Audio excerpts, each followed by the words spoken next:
وروسته لیکلي چې زه دوه پوښتنې لرم. لومړنۍ پوښتنه مې دا ده چې د روژې مبارکه میاشت ورځ په ورځ رانږدې کیږي، نو د روژې په مبارکه میاشت کې کم هغه نیک عمل دی چې انسان یې وکړي او ګټه یې زیاتوي؟ او دویمه پوښتنه مې دا ده چې اعتکاف څومره ثواب لري؟ زه اعتکاف د ماشوموالي څخه کوم، ان چې روژه مې هم نه نیوله او دا مې 18 کال دی. الله دې توفیق درکړي. د لومړنۍ پوښتنې په ځواب کې دې باید ووایم، علما لیکي من احب الاعمال الى الله تعالى في شهر رمضان هي قراءة القرآن. د روژې په مبارکه میاشت کې د غوره اعمالو نه الله رب العزت ته هغه د قرآن کریم تلاوت دی. ځکه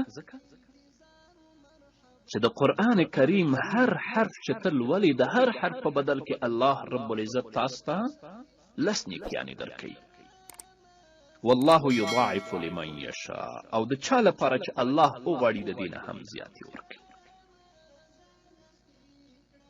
نو هغه ورونه او هغه خویندې چې د قرآن کریم صحیح تلاوت کولی شي، د روژې په مبارکه میاشت کې د قرآن کریم تلاوت د ځان لپاره پوره عادت وګرځوي. له دې نه وروسته د روژې په مبارکه میاشت کې بهترین عمل چې هغه الله رب العزت ته محبوب دی د 5 وخت لمنځونو پابندي ده، والاکثار منها، د دې ترڅنګ نفلي لمنځونو ته زور ورکول دي،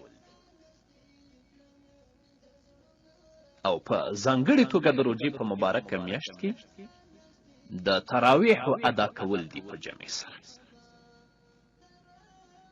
د روژې په مبارکه میاشت کې 5 وخت لمونځ په جمع سره ادا کول، د دې ترڅنګ نفلي لمنځونه کول، او په ځانګړې توګه د روژې په مبارکه میاشت کې د تراویحو پابندي چې د تراویحو لمونځ په مسجد کې په جمع له امام سره ادا شي. همدارنګه د روژې په مبارکه میاشت کې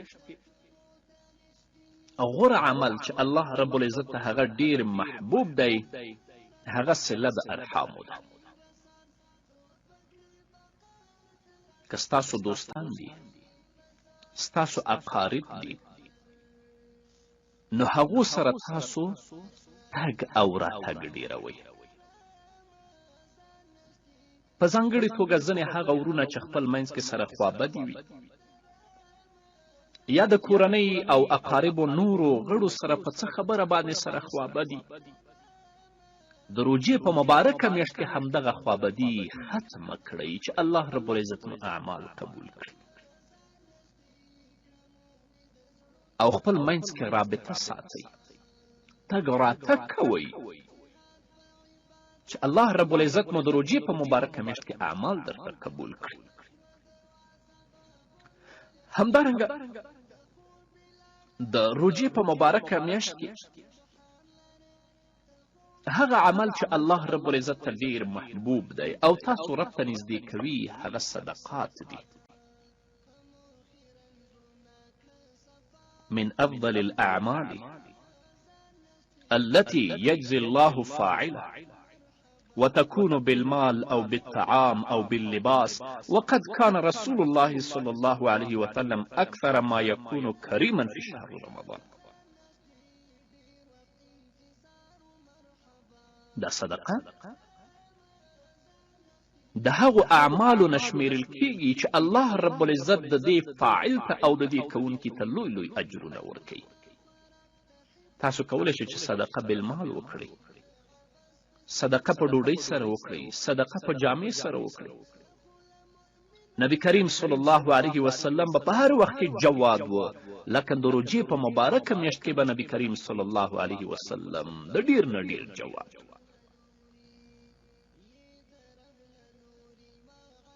کله چې د روژې مبارکه میاشت راځي په خپل کلي او کور کې وګوره چې څوک بېوزله دي.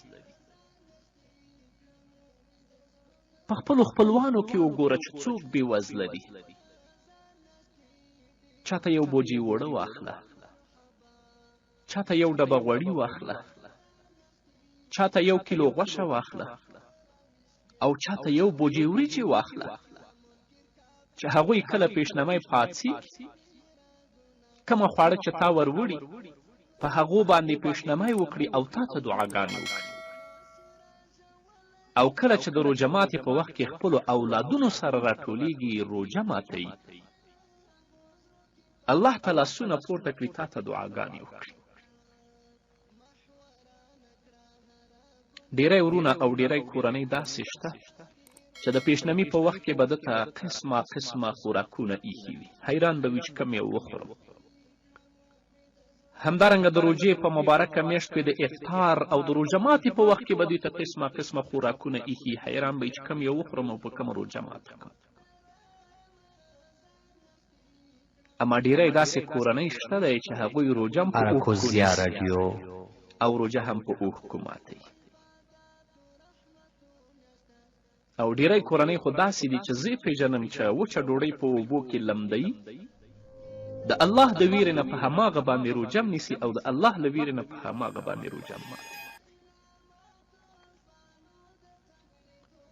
زما ته دا پیغام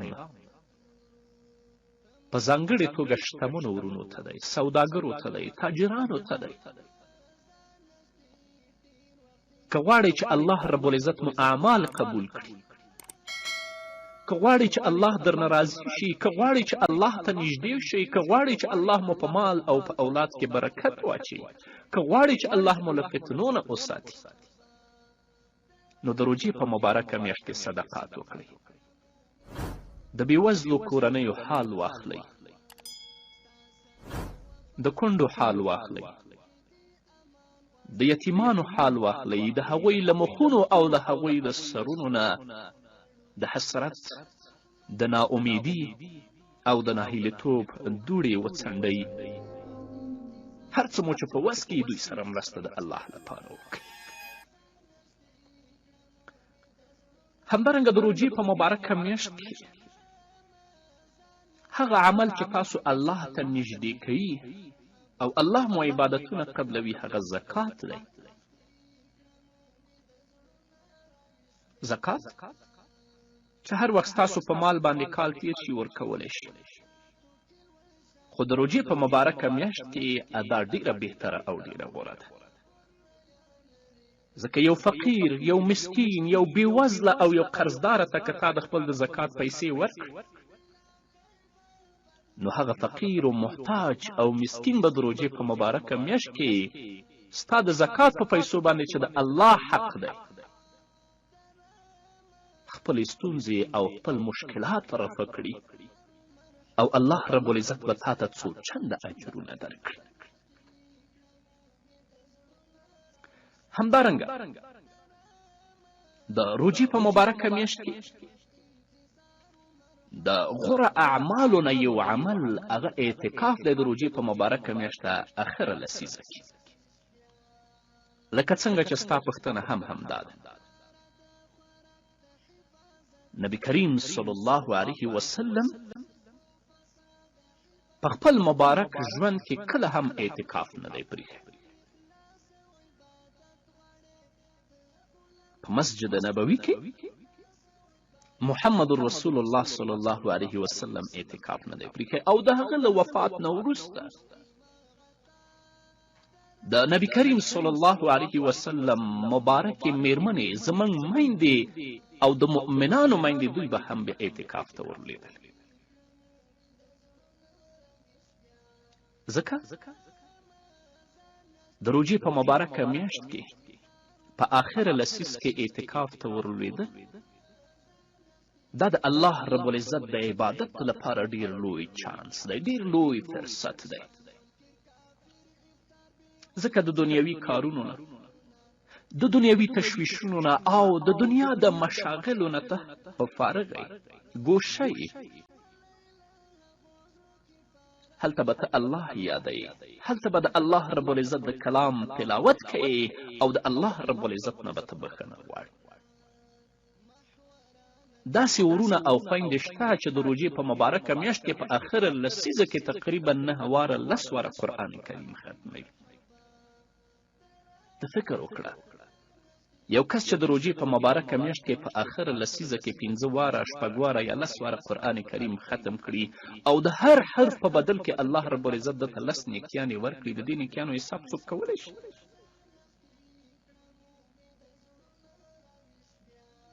او بل دا چې د مسنون اعتکاف لپاره روژه شرط ده چې تا مخکې د روژې نه کړې الله دې درته اجر درکړي، اما د مسنون اعتکاف لپاره روژه شرط ده. همدارنګه د روژې په مبارکه میاشت کې په ځانګړې توګه په آخره لسیزه کې هغه د قدر په شپه کې عبادت کول دي چې همدغه عبادت تاسو الله ته نږدې کوي، الله ستاسو ګناهونه پرې بخي او د همدغې شپې عبادت د 1000 میاشتو د عبادت نه غوره دی. لیلة القدر خیر من 1000 شهر. ځکه نبی کریم صلی الله علیه وسلم خپل مبارک صحابه رضی الله تعالی عنهم اجمعین